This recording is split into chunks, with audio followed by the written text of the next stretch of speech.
This is Protocol One. I'm James Nielsen Watt. If you are successful but not fulfilled, you're running industrial age software on space age hardware.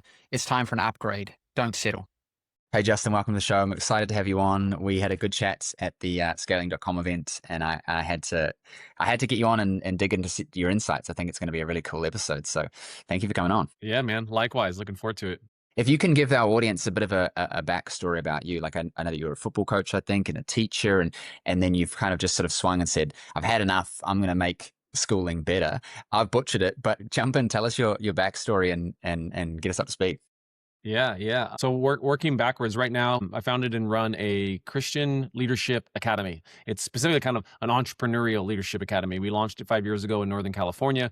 We're now planting our next one in Scottsdale, and the goal is to have 10 total in the next 2.5 years. So it's unique. It's student driven. It's project based. It's blended age. It's basically all the stuff that we know about how humans actually learn and grow. We just reverse engineered and actually created that. We looked at the patterns of success of joyful, impactful people and said, what do they all have in common? What were the common experiences and mindsets? And what if we just like architected those experiences the best we could? So that's what we're doing. And it's awesome. So then working backwards, I guess everything I've done has always been at the intersection of education, entrepreneurship, and leadership, whatever those have been, and they've been various. So prior to this, 5 years ago, I was the CMO of a network of universities in Africa called the African Leadership University. I started that in about 2016. They had one campus. They were looking to grow and scale across the continent really, really fast. My prior experience in digital marketing, automation, systems, right, customer sentiment, like, big data, and yet using technology to create personalized experiences through automation and so forth. That's what I had been doing prior to that, and so that's what set me up, to join the ALU mission. And what is unique about ALU, the goal is to create 2 million ethical entrepreneurial leaders in Africa by 2030, because Africa has the largest working age population on the planet and with the highest unemployment. So you've got like a ticking time bomb. And so our mission in Africa at African Leadership University was, how do we create the leaders who are going to solve problems that aren't solved yet in innovative entrepreneurial ways and create jobs that are going to, also solve those problems. And so my role as a CMO was to go find the top two of that potential, that leadership potential across the continent, regardless of where it grew, where those kids grew up, whether they were in refugee camps or whether they were in private schools, to go find them. So that was really, really cool. And then prior to that, for about 5 or 6 years, I was working in a marketing automation SaaS company, software company. So, and had learned all about small business, medium business, automation, marketing psychology, all those things. And then the step before that, I was an English teacher and a football coach. And that was my first life, first passion, first career. Did that for a little over 10 years, 12 years, I guess. And that was what I thought I was put on the planet to do, was teach literature and football. Loved doing it. And the reason I made the change, I was about 31 years old. I had everything that I had worked for, head coach, the program, the whole deal. And I realized I was raising everybody else's boys and not my own, at the expense of my own. And on the back of our t-shirts, our football, swag and t-shirts and team shirts said, faith, family, football on the back. And I looked at my life and I realized that's not at all, like, while that's noble, and that's certainly what we were telling these young men, that didn't reflect my own life. It was the opposite. And for me, it was career and pursuing, a noble thing, coaching football and mentoring young men and, teaching all of my students and stuff. It was really great. But it was at the expense of the only ones that I have an obligation for, which is my own 3 boys. So my wife and I will celebrate 23 years next week. And then we've got 3 sons, Caleb, Graham, and Kellen, and they are 19, 17, and 15 now too. So this was, a long time ago, and it was time to make a change so I could be with those boys. So God bless that move, and the rest of the dominoes fell the way that they fell, and has me where we are today. How do you move from football and literature into working in a marketing company, and then obviously developing skills that way? Like what made that happen? Yeah, dude, that's such a great question.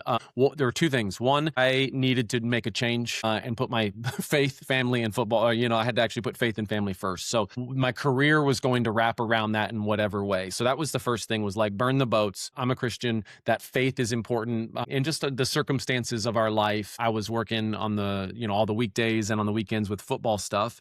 And my wife was a nurse, and she'd moved to her weekend 12-hour shift every weekend. So we weren't going to church together. We weren't seeing each other. We weren't around. So that was number one, was like, hey, burn the boats and I'll find whatever career, that's going to like actually create the family life that we wanted, regardless of what's in it for me. So that was the first mindset and attitude that changed. What was amazing getting into the software company was the role that I applied for was success coach, and it was helping entrepreneurs implement, right, think through their strategies and then implement this software, this marketing automation CRM software.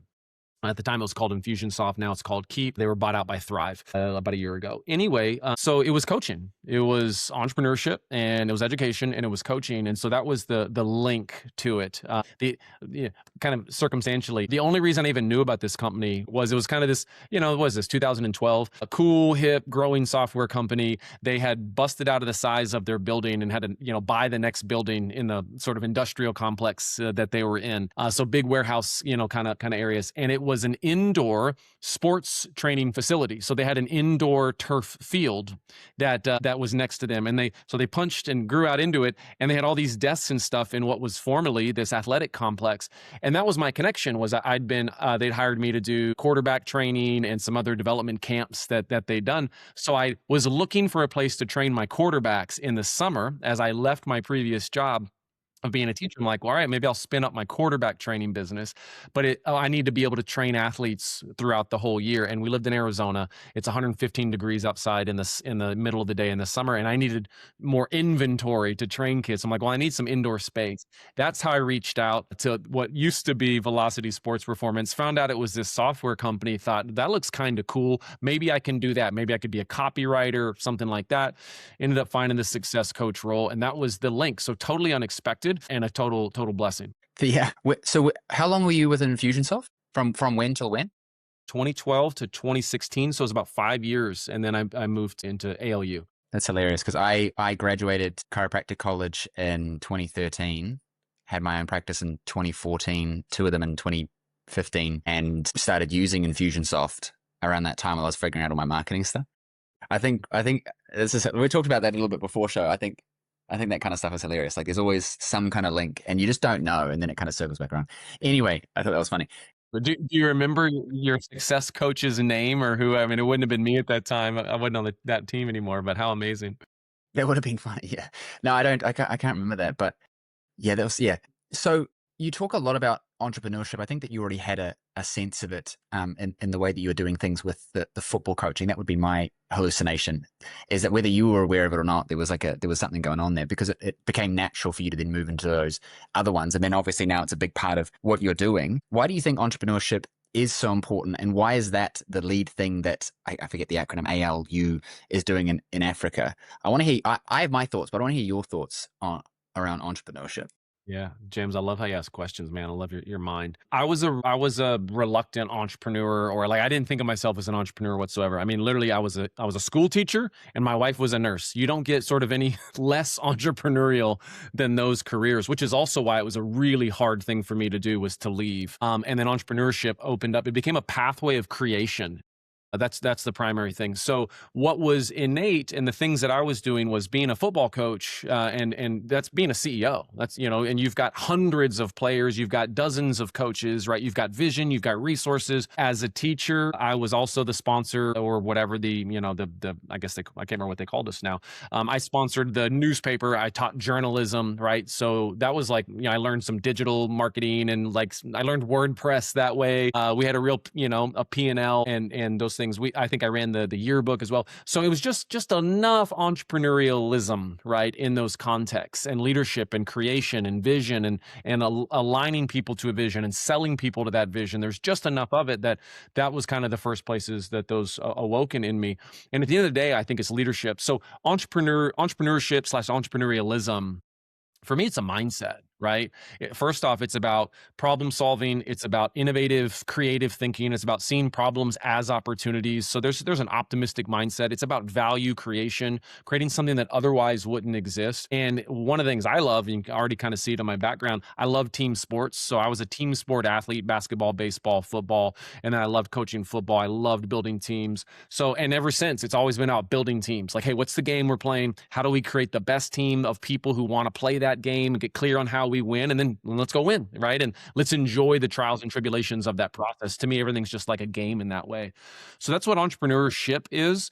Pick a game you want to play, a problem you want to solve, people you want to serve, and then you go do it. And you create things that otherwise wouldn't exist, which creates value for humans that otherwise wouldn't exist. And that's probably the thread that has always attracted me to whatever it is that I'm doing. So that's my loose definition of like that mindset of entrepreneurialism. I don't think that how do I put this? I don't think that you become an entrepreneur, or like, it's not a, I think it's like with the likes of Gary Vee and others talking about it a lot over the last decade or whatever, it's been a thing that people put in their Instagram bio. Like, I'm an entrepreneur. It's become a cool thing.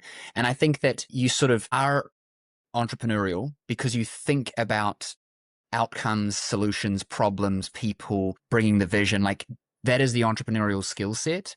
And then it was just labeled and packaged, and then it became cool. And I think that those of us who are that way, the purists, aren't trying to be entrepreneurs. We just can't help ourselves but identify gaps and look to solve them and bring people in to do those things. I think that it can definitely be taught, and that's obviously what you do and I do with my boys. I think that like all things, there's a natural inclination towards it. Like, some kids seem to just fall into football, and given the support, they develop that skill set. How do you see entrepreneurship with your kids like that? Like, do you believe that there's an element of you're born into it and then it's trained, or do you think that anyone can be entrepreneurial, or like, is it a continuum? How do you see it? Because obviously that's a big part of what you do with your school, and then trying to raise that into the kids. Yeah, again, a great question. I don't think everybody is built to be an entrepreneur. We're all gifted with different things. But I think everybody can be entrepreneurial, right?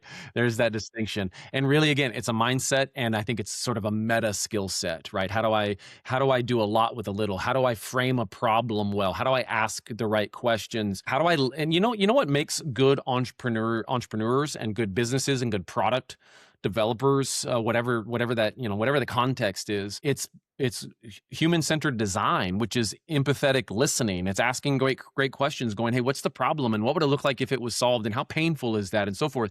So I think entrepreneurs and people who have that sort of product mindset, that curiosity, there's more emotional intelligence there usually, right? I think it helps me be a better husband, like, and a better dad. Like, hey, how is your experience? It just takes us from the egocentrism and moves us to, more others focused as well, because you're trying to solve problems. And then of course, you get to capitalize on that as well. You get to create value that also creates value for yourself, your family, your hopes and your dreams. So I think that's the distinction that I make between entrepreneurship and entrepreneurialism, and that was the same. You asked about LU. That was the same thing. We weren't necessarily making only entrepreneurs, but we were helping craft, right? Sharpen, equip that entrepreneurial skill set, no matter what context a person chooses to go, apply that in. So, and I didn't, and I think when you expose people to it, kids to it, right? It just opens up more keys on the piano, if you will, right? Of like, hey, there's more options there. It demystifies, how do I make money? What kind of things could I be doing with my time? Instead of these prepackaged jobs, you start to see the world in a different framework. You start to see it as problems, solutions, opportunities, resources, connections. And it's not quite this traditional way that we've, come up saying, hey, these are the jobs. Go ahead and pick one now, right? My question for you is, like, what was your background to become an entrepreneur? Because, you had gravitated to that pretty naturally, it seemed like.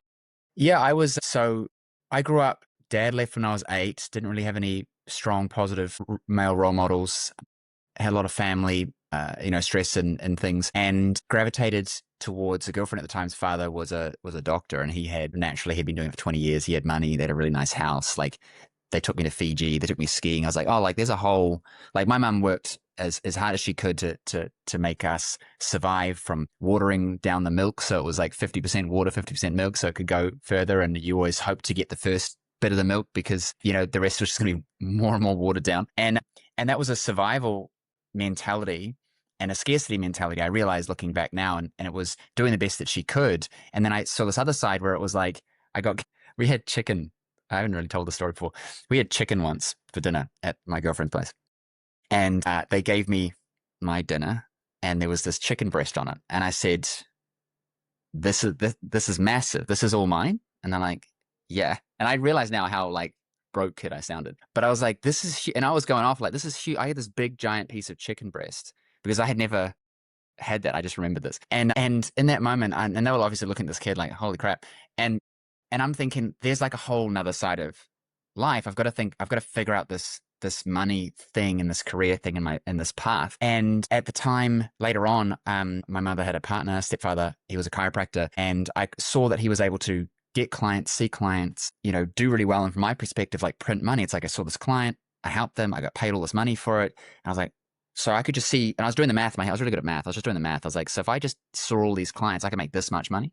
And then if I just did that, but spent less time per client, because I figured out how to do that, then I could make this much money per hour. And I was making like $7 an hour at the pizza place, rolling, pizza bases. And I was thinking, man, like there's something here. And so then I went to chiropractic college instead of the doctor route because I saw it as an opportunity for me to be able to engineer more income.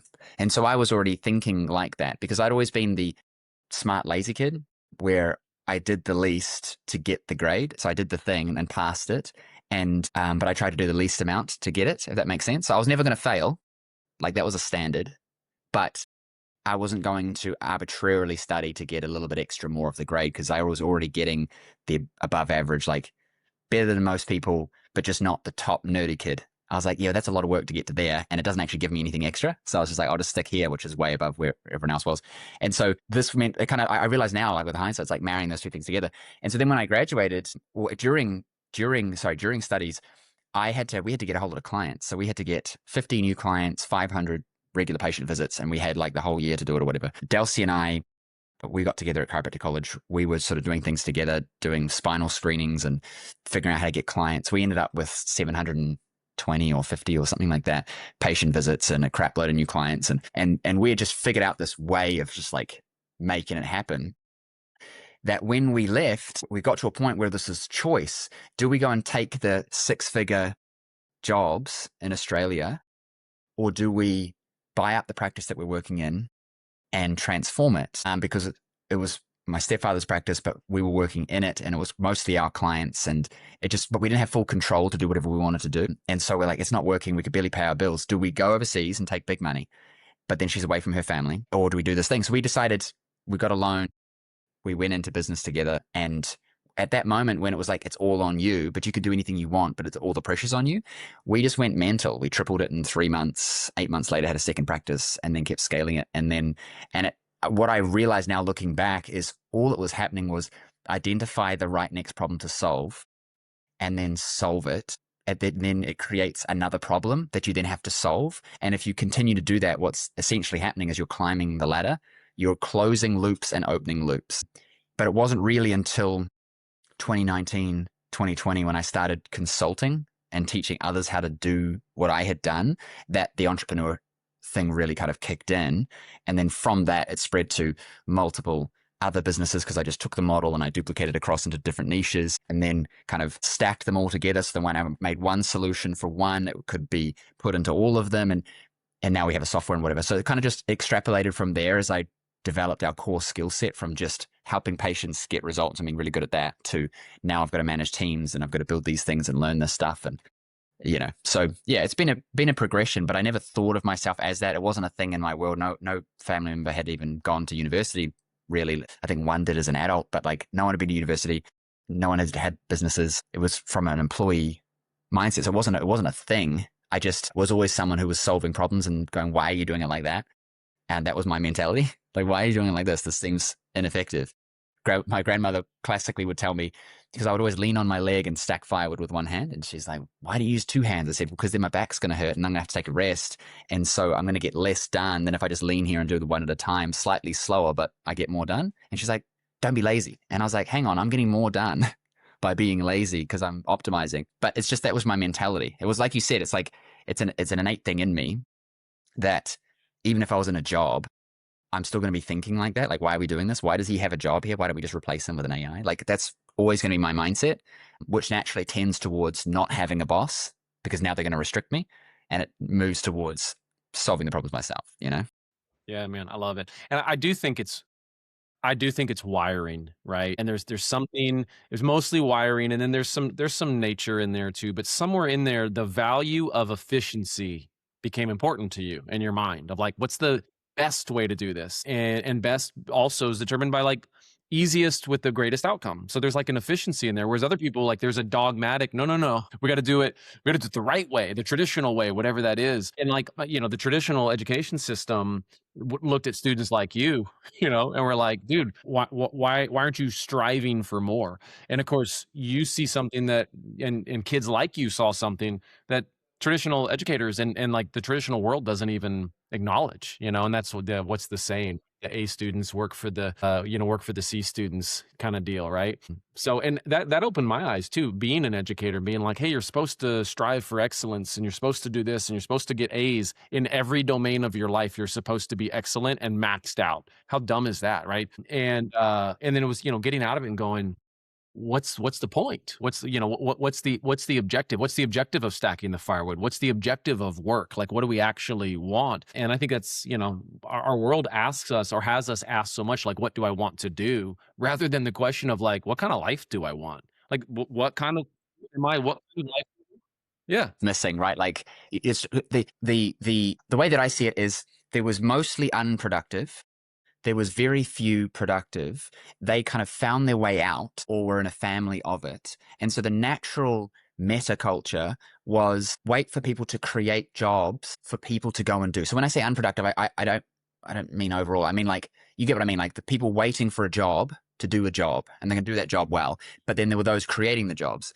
And so that was why schooling was like that. It was learn to be a good employee. And then that progressed from factories to universities because the university became the bridge between the now needing skilled workers rather than just workers who were trained on the job. It now became like it had to be, certified workers. So now they needed a certification pathway, which, and this is how I see it.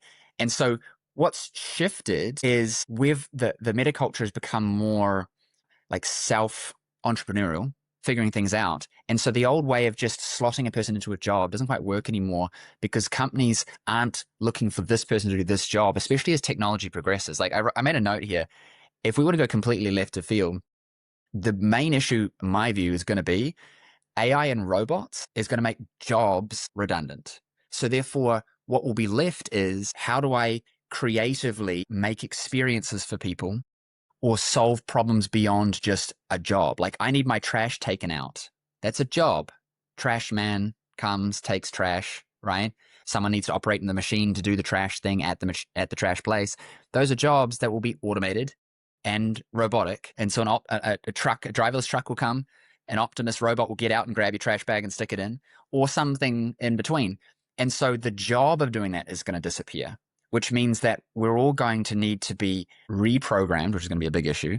But from our perspective with kids, it's like programming them into a world where they've got options. They can work a job or they can go and create value in it and receive value in exchange. Because ultimately, that's all we're doing. Money is just a storage of value that is a universal, so that if I make pizzas for you, I get currency that I can then spend on a haircut, rather than the old system of I'll make you a pizza, will you cut my hair? No, I don't like pizza. Well, shit, how am I going to get a haircut? Because the only dude who does haircuts doesn't like pizza, and the only thing I can do is make pizza. So I got to find the dude who makes, whatever beer, trade him a pizza to get a beer to give this dude so I can get a haircut. Like the currency made it universal in value exchange. And the game is get the currency by creating experiences, solving for people, etc. And AI and robotics is just going to mess a lot of that up, which is why we have to treat our kids different, Yeah, you're 100% right. So one of the words and phrases and even mindsets we use is future-proofing our kids. Like, how do we future-proof them? And how do we future-proof them for literally for a world that we can't predict? Like, this is the first time that we've got young people learning, like genuinely learning new innovative realities, technologies, AI, et cetera, at the same time as the adults. The adults in these cases can't model for kids, for young people, how you're supposed to do it. They're learning at the same time, which is awesome for young people because like, they're figuring things out, and relevant things just as fast as adults are, right? Where adults need to do their job is like in discernment, in timeless wisdom, right? Universal Yeah. So how do we future proof kids? And this is actually what we've done at the academy too. We've looked and said like, hey, what are the universal and timeless attributes of success that have worked for all time, and thus we can be confident that they're going to work in the future. And what we've identified, only two things. There's a group of skill sets and a group of, and they're meta skill sets, right? Like data-driven decision making, managing complex projects, those kinds of things. And the other one is mindsets.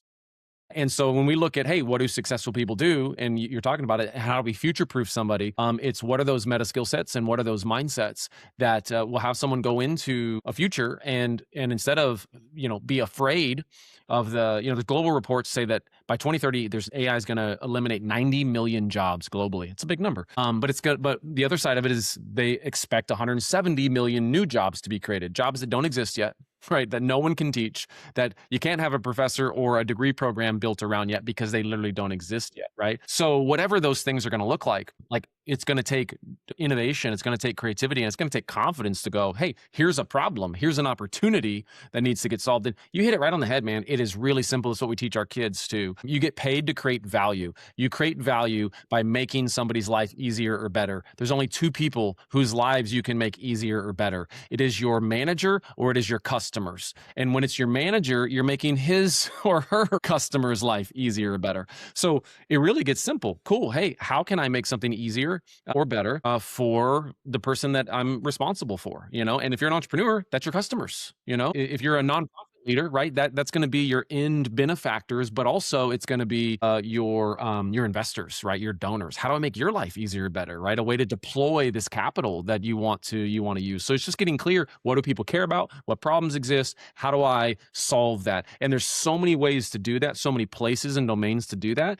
There's plenty of room for each of us to go, which problems do I want to solve based on what I love, what puzzles I like to solve, how my brain is wired, right? And what kind of people I have a heart for that I want to solve these problems for. And so it's a better way to look, a more relevant way to look at careers, et cetera, et cetera. Like, because we spend most of our time working, but that work should be valuable, it should be joyful, and it should be interesting, right? So when we start thinking about what problems I want to solve, what people don't want to serve, it gets really, really simple and really interesting. And then it's going, how do I do that? I like that idea of meta skills. Let's touch on that for a bit. So I think for everyone listening to this who's not a kid, okay, or doesn't have kids, if you think about your life, you talked about value creation. If I'm an entrepreneur, the general sense is I'm making value for my customers. But then you brought it to a good point, which is I'm still entrepreneurial when I'm working in a job because I'm giving value to my manager or to my customer who I'm responsible for if I'm a client success person, or to my team if I'm a tech person, or to the software that I'm building or whatever. I'm doing an exchange. And I think for me, how I've realized this is it's like the owner mentality and the employee mentality. The employee mentality is you're privileged for having my time. I deserve all these things. I'm just going to show up because you need me, and I will do only what's necessary to keep my job and a bit more if I'm passionate. The owner mentality is it's a privilege that I get the opportunity to deliver this value, to be a part of this thing, to help these people. And I'm going to do my best to over deliver that value because I am responsible for my cog in the machine or my thing that I'm working on. And you can be an employee and have an employee mindset or an owner mindset. And you can be an owner and have an employee mindset or an owner mindset. And the thing that I see in my team and who I hire and who I fire real quick is I'm looking for owner mentality, because you are owning that slice of whatever you're doing and you're being paid in exchange for the value creation. It's just become extremely obvious now that you are replaceable with technology. Before, you could have the business by the balls because who else they're going to hire and they're going to have to train them. And it's like, so you kind of just put up with that shitty employee because they still do it good and it's hard to replace them. Those days are gone. It's just a lot of industries haven't caught up to that yet, but it's like, it's happening because we just brought in a tool. I'll put it in the show notes, called Victor. We use Slack as a communication platform. We put Victor in. It's basically an open core AI that you can then integrate with 3,000 different softwares, and then you run it from your Slack channels. And so what I did is I got it to audit everybody and everything that they do. I got it to go into Notion and check all of the SOPs that are that that person's responsible for and look at the whole picture and come back and tell me how much of this it could do. And it went through and it goes, I can do all of this. And I was like, holy shit. So then I said, open up threads for me. If you use Slack, you know what I'm talking about. Open up threads for each of these individual things. And we're going to riff on replacing this process for that person. And then we're going to reassess the roles and we're going to see how we can better utilize their skills, etc., in actual value creation, not in like, lever pulling stuff. Because what I realized was people exist as a medium between two things that can't talk to each other. So either you build a custom software and they API together, or you have a human that APIs them, right? So these days you can we've done this so much. We built softwares that API that replace the need to have a person. Victor's now doing the manual things for people and identifying gaps where I could build a software to solve it.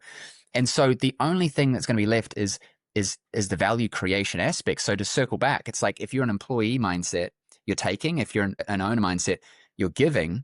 When you talk about meta skills, all of us need to be considering that. It's like, how am I entrepreneurially giving value in this dynamic with my wife? How am I looking for customer feedback, customer support? Like, how am I measuring the success of this? And what am I doing to exchange the value? Because there's value that I'm getting from that relationship. Am I giving enough value in exchange for the value I'm getting? Like my friends, my business, like all of it, to the point where you are future proofed, like you said, with the kids, because you if you can only do this, you are going to lose your job.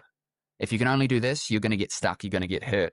And you can't train kids for the future because it's changing so fast. You've got to have these meta skills. So what are some of the meta skills that you really look at with these kids that maybe some adults listening to this can go, man, I need to be doing that for myself or my own kids? Yeah, for sure. So we found six like macro meta skills and 6 mindsets, macro mindsets. And then we break them down at like 5 subdomains. So they're a little more actionable too. But like meta skills are going to be critical thinking, problem solving, communication, leadership, managing complex projects, right? And the most important meta skill is learning. Like the meta skill of learning is actually the most important skill. And that's, I think, the primary thing for future proofing. Like, hey, how do I learn?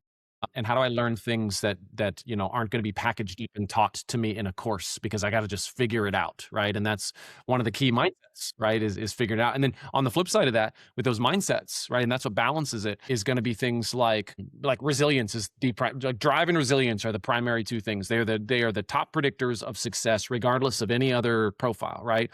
Agility, trust, confidence, and creativity. Like those are the mindsets. So you package those things together and you build those muscles. You give kids the opportunities to actually practice those, right? And then demonstrate those in different kinds of showcases. And, and then all of a sudden, like the curriculum, subject matter silos that our traditional world has shown us, like those things melt and they dissolve, right? And when you're solving real problems, doing real projects, then, all those things have to come together in a real life context, and you're figuring it out. Of course, because you're trying to actually fix something, make something, solve something, your brain actually has appetite. So 3 things have to be true for learning to happen. So if we come back to like education, this is true. I think this will resonate for all of us adults as well. But 3 things have to be true for learning to happen in the brain, which is why I don't even like the word, like we don't even have teachers, we have guides. Because you can't teach anybody anything. The only thing that can happen is learning can take place, right? A teacher can cover material, they can present, they can instruct, but there's no correlation to learning, right? Because 3 things have to be true. So 1, the learner has to have appetite. Well, first you got to have attention. So number 1 is attention. I got to be paying attention. There's an infinite number of things I could be looking at.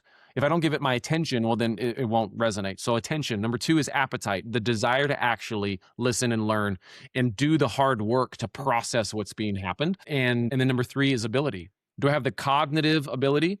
Do I have the prior knowledge and the context? So I have a place to store this, right? All 3 things have to be true for learning to actually happen.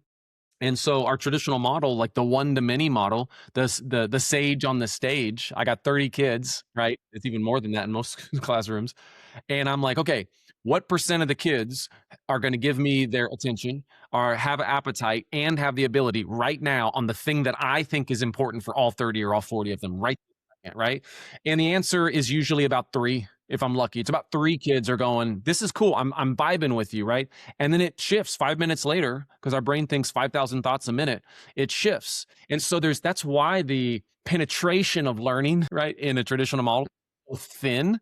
And it's why when you unleash a person on something when they actually care, they're interested in solving, the drive is, because they're curious, there's drive, there's motivation, and it's why they devour it. It's why we get obsessed working on some project, that we're pumped about because we really want to solve it.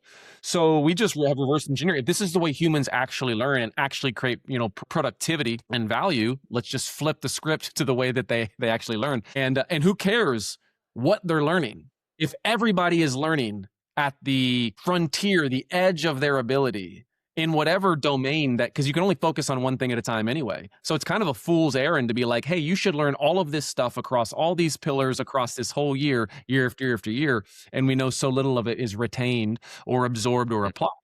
Like, what if everybody's learning? They're just learning the thing that they're most interested in right now, and tomorrow it might be a different thing, and so forth. And there's obviously a progression to scaffold, but what a life-giving way to do it, and what a more effective way to do it, and what a more accelerated way to do it. And it compresses that, so you have more time to do cool shit or learn harder shit. So that flip, that different way of thinking is at the core of it, right? And we adults know it too. So we just flip it to the kids, and it's rad seeing what happens when you do that. And you put the learner at the center of their learning experience. We do that in LearnSpark, right? So LearnSpark is for homeschoolers or tutors working with one or a small group of kids, and it's designed to do all the hard stuff in the background of standards mapping and skills scaffolding and everything, so that it makes the right lesson to teach for that kid or that group of kids. But the way to actually, it's one thing to have the right lesson, but to get the child to learn it is what we're really talking about. And I think that what we can take from this, which is what we do in LearnSpark as well. It's like, how do I hold their attention? Well, if there's 40 kids or 30 kids, holding attention is going to be difficult because they're going to have other things that distract them. Cell phones in the classroom, social dynamics and cliques and bullies and, girls and boys and whatever, friends. I remember that I would finish my math real quick and then just start throwing things at kids because I was bored, and then I'd get in trouble, and then they'd say, do your math. I'm like, I'm done. And then they would say, I was like, so what do I do? And he'd, I don't know, go outside. And so it was like, because I went to school I went to, didn't have much resources, so they just didn't really have anything for me to do. And so for me, when I'm like thinking about homeschooling my kids, I'm like, I need to give them the ability to be able to do more. But for us, we take the same approach. Holding their attention is easier in a small group when they're with other kids that they're engaged with, which is obviously what you guys are doing as well. Appetite to learn. If the kid is bored, they're not going to have an appetite to learn. If it's not interesting, if it's not engaging, and if it's too hard or too easy, they're not going to have an appetite to want to learn because they're, no one wants to do that. And then the third with ability, this is where I think a lot of people get stuck, is because they don't know where their child is at, and the teacher doesn't know where their child's at. They're averaging it out based on the small interactions they have with them as an individual across the room. And then so parents know, if I can spend all the time with them, it's going to be better. But the problem that we solve with LearnSpark is, well, you don't necessarily know because you've got a curriculum that you're trying to fit them into. And then you do the lesson and you realize Johnny doesn't know this part of it. So now I've got to figure out how to teach that bit to then get him back on track to then do the curriculum.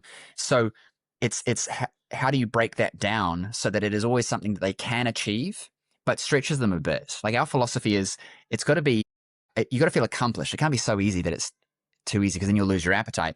But it can't be so hard that you get turned off because you lose your appetite. It's got to be a feeling of stretch and achievement, because a child who's confident and feeling good and learning more their appetite increases. And then they're more engaged, more attentive because they feel like they're winning and it's stuff that they're interested in. And so I love that you guys are doing that, because that's the whole thing. And that's, schooling is not going to work in the future without doing more of this, because rote learning skills is not going to be helpful, because we just talked about it. The meta skills and the mindsets are going to matter. You can't just learn this math, learn this science, because like I say on our website, like we used to do math on pen and paper and with our hands. Then calculators came. As my grandmother would say, James, you're cheating. I said, Grandma, I'm doing scholarship calculus. I'm not going to sit here and calculate this thing. I'm trying to figure out this. I got to ask the right questions. But from her older mindset, it's like, no, the calculator's cheating because you got to do the math.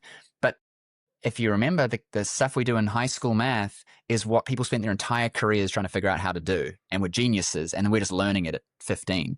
The world is changing so fast that these things are more about how to think than they are to learn the thing, because the thing is going to be redundant. It already is redundant. Like I might do some quick head math, but anything complicated, spreadsheet analysis, relationship between these variables, like I'm getting AI onto that to process the data so I can ask the right questions to solve the problem, not sit there like I used to and try and figure out all this math and create calculations and spreadsheets. Like, dude, I'm like, make a spreadsheet and then I'm like, figure it out. And so I can ask the right questions. That's the meta skill, So before, all through history, knowledge was the valuable thing that was limited, right? So we had our medieval libraries, right? I mean, we didn't even have a printing press, right? So that's how universities came up, is, hey, let's get these people who are so well studied because they have the rare people that have access to these books and these libraries, and then let's send people to them, and they will be the purveyors of knowledge. Okay, well, knowledge was commoditized as soon as the internet was invented, right? So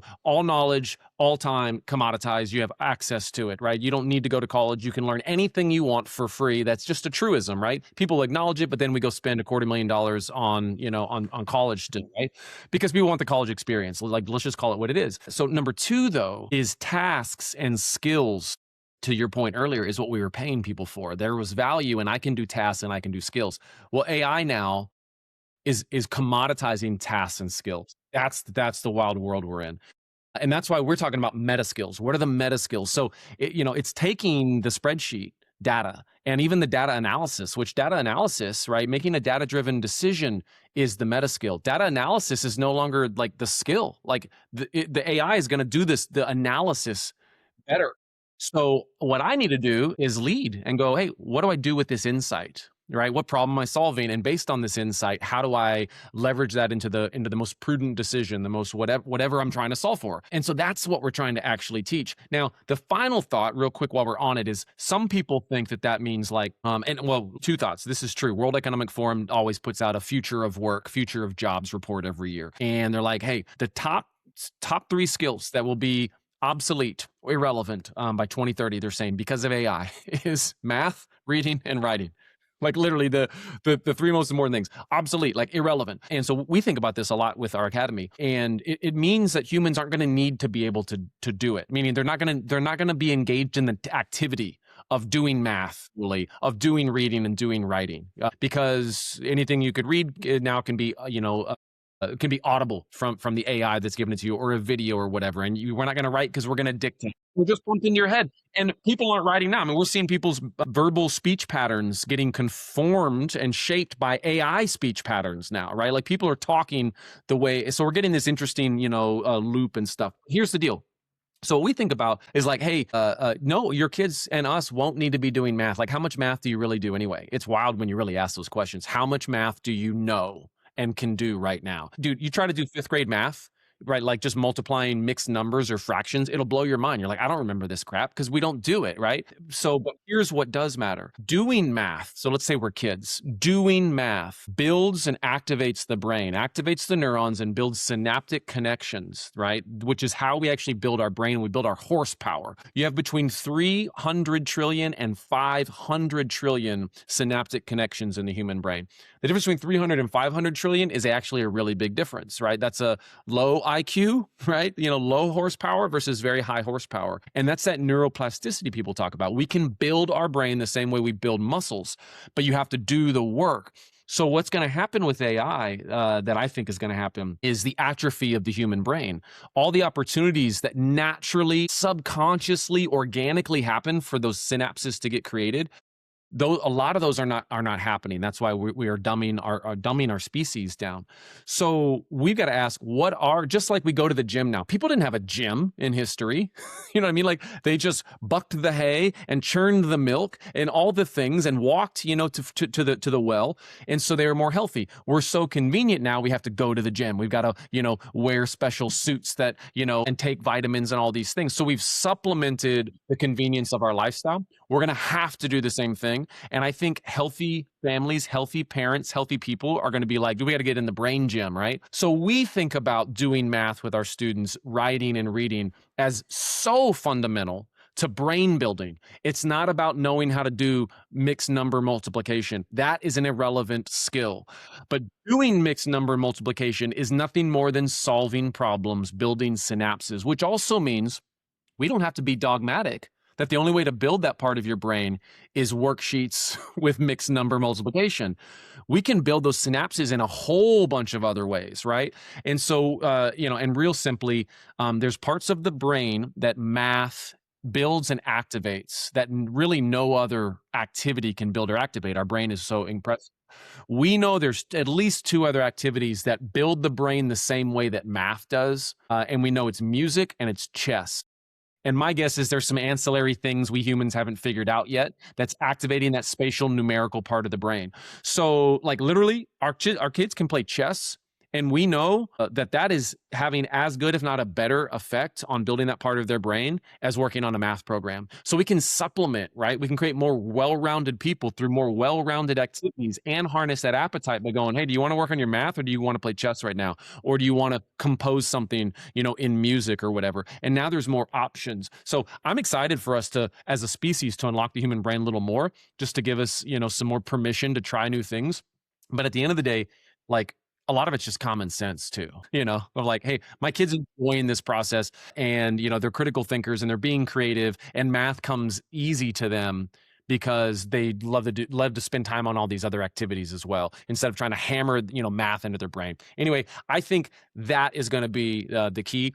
And I think it's going to be really important that we keep building those brain muscles and building our kids' mental horsepower so they're capable of solving whatever problems, come their way and whatever those ambiguous things are going to be. Because the irony is that, like, let's say you didn't know how to do math at all, but you were someone who was really good at solving problems, then you would figure out who to hire or what system to use or what tool. And that was always the case. Like, you've got technical founders and non-technical founders in companies for a reason. And it's because there's probably the non-technical dude was like, we should do this thing. And then they found somebody else to be like, go do all the coding or whatever. And now I think about, like, for me, the idea of letting go of the kids knowing how to do math feels hard because it's ingrained in me that it should matter because that's what everybody says and that's what I believe and what got told, etc. But I have no worries about not teaching my kids how to code because I'm building everything without coding. So not knowing how to do C++ and like this thing and that thing, I never learned it, but like brackets this and whatever, I'm like, that doesn't matter. So why am I not worried about that? But I am worried about math. It's because of the conditioning of it, not the actual thing. Yeah.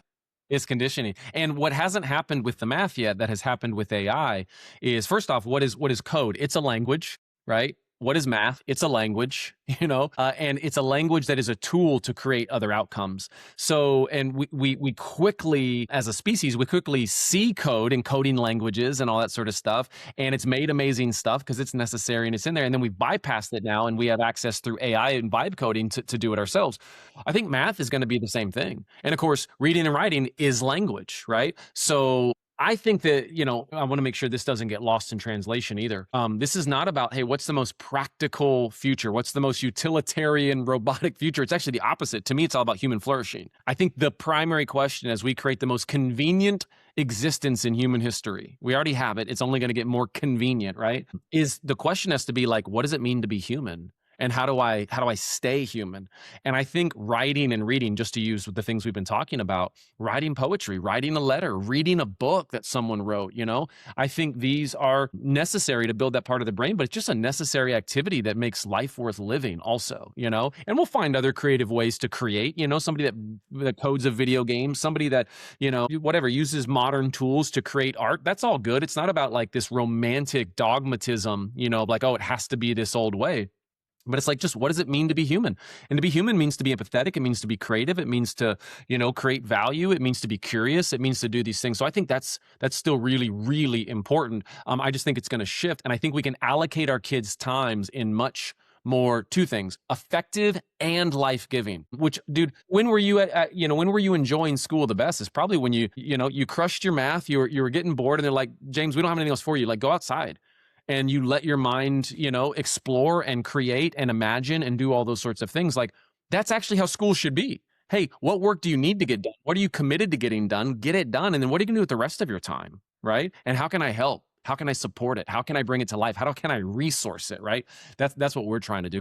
We see that with LearnSpark and like we get that feedback from the charities we work with and the customers we have and things, but we notice it the most because we do it ourselves. And what we see is that like you don't need that much time to learn things that make that kid smart and that kid have the horsepower and the curiosity to go and learn anything. And I really see it as you said, you just articulated it more clearly. It's like you're developing the horsepower so that whatever the world throws at them, whatever they want to do, they've got the ability to go and navigate that and develop the skills in the path. Like I've got skills that you don't have and you have skills that I don't have. Why? Because we had a different path, because we chose different things, had different experiences, different ups, downs. Like life happened for us to become condensed into our specialty. Back in the day, you weren't a generalist.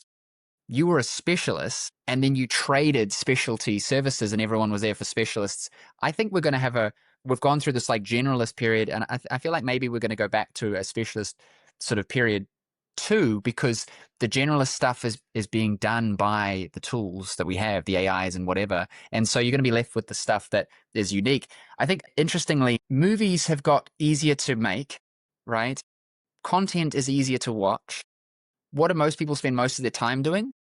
Seeing what Dave's up to and what stupid video Dave made and what he did on his holiday and whose breakfast they had and how the food was. It's not a high production film that's getting the attention. It's a random YouTuber and their opinion. But you could have just gone into AI and been like, hey, what's going on in the Middle East? And then you would have got the answer. But instead you watch this person's video. And so what I take from that is AI, for example, shortens the time it takes for you to get the answer. It condenses the complexity of figuring sources out and things like that and just gives you the thing. So what's left is not now the jobs or the focus of the researching and the finding and the writing the article and things like that. It is what matters to me. So when you talk about what does it mean to be human, it's to interact with other humans and to do human stuff and then have technology do all the other stuff so that we can do more of the human stuff. Because I don't need to spend 8 hours learning now, because I can develop the horsepower, and then when I need the thing, I've got the horsepower to go and get the thing. Rather than memorizing history or memorizing this, it's like, hey, I want to make this policy decision for my country. AI, do an analysis on the last however many thousands of years of history and everything that's going on and tell me, is this a good idea? And it's like, no, because when they did that, it imploded the country. And I go, okay, I'm not going to do that then. Like, rather than sitting there and like researching, you know what I mean? It's like, now it's just, what, as you said, like, what thing should I do? What problem should I solve? What value should I create? Rather than managing everything that's going on around me. And it's going to tend us back towards human experience. I focus that with the kids, like human skills matter so much. Their ability to make friends, hold attention, bring vision and strategy to stuff. Because when everything's done, what's left is humans. So how well you interact with humans is a major meta skill, you know, and then how you hold your own mindset to be able to even do this. Otherwise, you're going to be crashing because you can't keep your shit together. Like, this is big for us. Yeah. Yeah, I mean, you're right on it. So, and I think just so like conscious, loving parents are seeing that, right? And just being, hey, we need to be intentional about what we're doing with our kids. You know, where do we want, what future are we preparing them for, and how would we prepare them for that? What things do we need to protect them from while their brains and their hearts are developing? I think that's the other thing. You know, distraction is the tool of the enemy. The distraction and shallow thinking and novelty, right, are the things that have us look at, hey, what's Dave doing with his dog? You know, or you know, and it's so easy to be distracted, and our brain loves that, you know, that junk food, right? That brain junk food. So it's it's going back to a life of purpose, and a life of meaning. It always comes back to service of other people, this value creation, and it can happen a lot of ways. So you're right on the money, dude. It's simple. What problems do you like to solve? What people do you want to serve? That's how we map those things out. The tools will continue to change and so forth, right? The one interesting thing, and I think if we pulled the thread and go even a step further, this is speculation, but it just seems to be inevitable, is what you just said. If eventually I can API something that humans have been the manual go-between before, how far will that go? You just talked about, you know, making some national or global decision, right? And AI is going, hey, here's the data behind this. Here's the prudent decision based on, again, based on what outcome are we trying to create? Well, where do we start to eliminate the human in that process as well? And where do we start to, as a human species, outsource directly to AI to make, not inform, but actually make and execute decisions for us as well? And obviously there's lots of, podcasts and content out there of people who are going, hey, I think that's the way that it's going. So that's interesting to me too. It's out of my control. So I actually don't stress about that. I don't. It's easy to stress about that, the sort of apocalyptic thing. I believe it's already been all written. I believe it's all good. So when I talk about future proof, one is like a future of technological flourishing. But another is one that sort of passes technological flourishing and gets to, the human nature of totalitarianism and oppression and, all these other sorts of things, right? The reduction of opportunities and flourishing. And in my head, I'm like, I want my kids, I want to be equipped for that as well. Like the circumstances don't change. What are the meta skills and the mindsets, right? How do people thrive? And we've got people thriving throughout all sorts of situations in history, but even right now, a snapshot, there are people living in such different conditions of freedom and oppression, right? Across this spectrum right now. And there's people thriving in it. And there's people, failing and flailing in it, in despair. So, and there's people in despair who live in the most wealthy countries in the world too. So like the circumstances actually don't control the quality of life either. And so to me, those, again, it's mindsets and meta skills, resilience, gratitude, all these kinds of things. So that's something else. And then how does somebody navigate a wild world? You think of like Nazi Germany, what were people doing? That like the whole normal world for somebody living in that time or living in France during Nazi occupation or wherever, right? Like they were still living, they were still thriving, and why? Mindsets, meta skills, right? Being able to let go of certain things and embrace the season of what was going on, to stand for what was good, those sorts of things. So those are like, I think these artificial walls of this is what life actually is. If we can sort of melt those and go, what is life universally? And it's how we treat people, it's how we solve problems, and ultimately it's how we view ourselves and our place in the world. Those are really important things too. And then it just gets more fun also. You're like, dude, what am I so uptight about? Like, I don't need to be so uptight. And why do we have to raise kids so that they grow up and be uptight like the rest of us? Like, how do we have them confident, capable, and joyful? And I think it's this mindset. And I wish everybody did it, but I don't think everybody can. We live in too convenient of a world, and we're conditioned in this traditional way to think in this traditional way. So how do we model it for others? And if we can model it for our kids and give them a better life, dude, that's impact, man. That's fun stuff. Yeah, exactly. And I bet on humans. And I think that we tend to figure things out. And if you are someone who has a sort of fluidity in your approach and your perspective, then you can move. You can navigate, go somewhere else. There's always going to be people that will collect around ideas, and then you can just go be around those ideas and let the ideas battle it out, and ideas win and ideas lose. But if you have horsepower and you have the meta skills and the mindset and everything, then you can be fluid in around that and go, oh, we're going to go live here for a while because, that, does its thing. And then we're going to go, I think that's the safest bet is not the old way of, well, you're going to learn these things and then you're going to be good at that thing. It's like, nah, that's dead. Your ability now is to be adaptable. That was always important, but now it's just even more so because the speed of progress, it's not the progress per se, it's the speed that we can't anticipate because, ChatGPT came out, 2023 or something like that?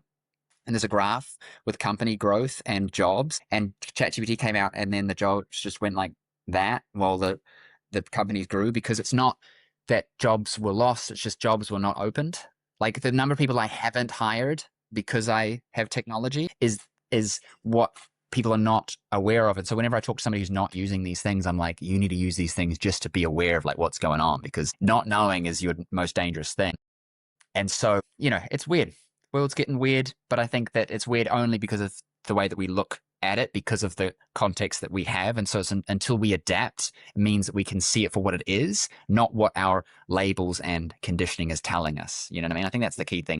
All of this sits back on like this existential theology. What do you believe about the world and your place in it, right? Like, you can't not have a theology just being literally by definition, what do I believe? about reality, right? And what informs those beliefs. And so many people, we live in fear. We live under the illusion of a lot of control, that we can control things that we can't. These jobs, all these things are part of that, right? And so that's a whole nother element as we develop whole humans. It's like, hey, what do we believe as a family about life, about death, about what we can control, what we can't control, and so forth. And I think one of the secrets to joy and living a meaningful, joyful, and impactful life is the ability to let go of certain things and go, hey, you know what? I can't control that, right? Or it might be a season that I can influence this thing, but circumstances may shift and I won't be able to influence that again. I mean, we're living in such a great time. Our economy, like I didn't control that economy. I'm profiting off of it. I'm benefiting off of it, right? I'm seizing it. And when it shifts, I'm going to continue to do the same thing. Right? There might be less resources or they're shifted, but if I can take the same mindset into different circumstances and redefine success as impact and joy, peace, right? Joy, impact, and creativity. Can I enjoy the problems that I'm solving, right? Whatever they are. That's, I think, the secret of future proofing. It's not necessarily a toolbox, right? Again, it's these mindsets too. So, I don't know, it takes time to get there, man. And it takes conversations that our kids can at different ages. They can handle this. Hey, what do you really want? What do you see in the adult world that is attractive to you, right? Well, and that's really it. What do you want? And what would it take to get there? And it's okay if you change your mind. But those are really cool conversations to be having. And what are you doing when you ask a question? You're naturally invoking appetite and attention and ability. Right. So this idea of Socratic discussions of asking questions to our young people, it immediately pulls them into that what's called that zone of proximal development. Like, hey, and they'll tell you this is where my ability is based on how they answer. So what a cool way as a parent or as an educator to assess that out, man. Hey, so what's next with LearnSpark for you guys? So we're in the process of raising capital and scaling it up. And we're using it every day. Customers we've got are happy and loving it. Like, it's really good. It's now just about creating that moat that separates the stories out. Like, everything is a story. And something I realized is that going through this process of raising capital and whatnot is that, and we spoke about it as well. It's how do we bring vision and strategy to the capital? And I think that if you think about idea as capital, how do you bring strategy and vision to the idea so that you can lead people around that, execute on it, and deliver what the vision was? And so for me, we're just sitting in that at the moment. We're doing our things with it, but the next is really being able to facilitate people to be more involved with their child's education. Like, the whole premise is it's a continuum of involvement from you just want to connect with your kid, and so you just start doing some stuff with them after school, and it happens to be educational, to your child's behind or ahead and you want to supplement that, to you're a part-time homeschooler and they maybe go to a program like yours half the week and then you do it at home half the week, or you have an educator or tutors or whatever, but you're just like more involved, to your hardcore 3 to 5 lessons a day full-time homeschooling, right up to you're a tutor. Maybe you do it for others. It's really just a facilitator, because the underlying engine is mapping to the standards to meet the legal requirements, but spinning it in a way that, like we're talking about, is that attention, that appetite, that ability, and really kind of training, for lack of a better term, your kids to develop their horsepower is at the forefront of it. It's just meeting the standards so that you can tick the boxes for the people that need the boxes ticked. Because for me, learning is like, standards are arbitrary points in time that if a child knows these things, then they're going to be progressing okay to be 18 and go to university. Like, it's just a continuum of skill stacking, and a curriculum is the story you tell to build the skills to meet the standards to get to the thing. And so when I sort of realized that, I said, well, the measure then to know that we're on track becomes the standard, sure, but how you get there is personalized curriculums. It's personalized. What does the child need next? What's engaging them? That is the curriculum. And then you're just stacking the skills in an integrated lessons. Like English, we do a little bit of math, and math, we do a little bit of English. Like, so that it's just, because where's the gap? Where's the skill? And then they can progress for the purpose of empowering the person who cares about kids, whether you're a charity or a tutor or you're a parent, doesn't matter. It's like, I care about this child. I just don't know that stuff. I don't need to get a teaching degree. Let's have technology do that so that I can be there for the kids that I care about and love, and pass the knowledge across and help them develop their horsepower. So we're excited for it, and there's a lot of interest. We're just navigating that process. So we're kind of in that holding pattern for a lot of the big stuff. We're doing our normal, grassroots. And then when that hits, we're going to go to the moon, because we've got a big big plan with it. So very excited. I love it. What are you learning when you talk about stories and capital, right? What are you learning and what have you yet to unlock that your brain's working on right now when it comes to getting that story right? I'm learning that successful people are not smarter than you. And often it's the opposite. They're not thinking about the things that you're thinking about, which is why they're successful, because they're just going and doing stuff. That business and entrepreneurship has natural safety nets built in because there have been tens of thousands and millions that have gone before you. So when you are raising capital or starting a business, there is things that you might not want to face, like failure and bankruptcy and whatever, but they're designed to facilitate the entrepreneur to create things. Because if we didn't have these people, the world would not be what it is. And so there has to be an incentive, and there has to be a thing that you don't want to experience, but you're not going to die. You know what I mean? And the human brain doesn't know the difference between like, am I going to die, or is it so bad in my mind that I get the feeling of I'm going to die? And I think that that's what holds a lot of people back, is they don't understand their own feelings, and they don't understand how things actually work, such that when an investor, for example, puts money up, they're taking their capital and they're betting that this is a great thing that I'm going to get a return on. But if they wanted maximal control, they would build their own business. And so if they're investing, it's because they have excess capital that they're betting on things, and they're betting on this instead of buying the S&P 500. So they're taking a risk with money. You're taking a risk with time and energy and years of your life and vision. Your job is to bring vision and strategy to the capital. Your job in business is always to lead the vision, to be ethical and to solve the problems and to bring the right people in is an obvious thing if you want to be successful. But the biggest thing is understanding, like, what are you actually solving for? What are you actually doing?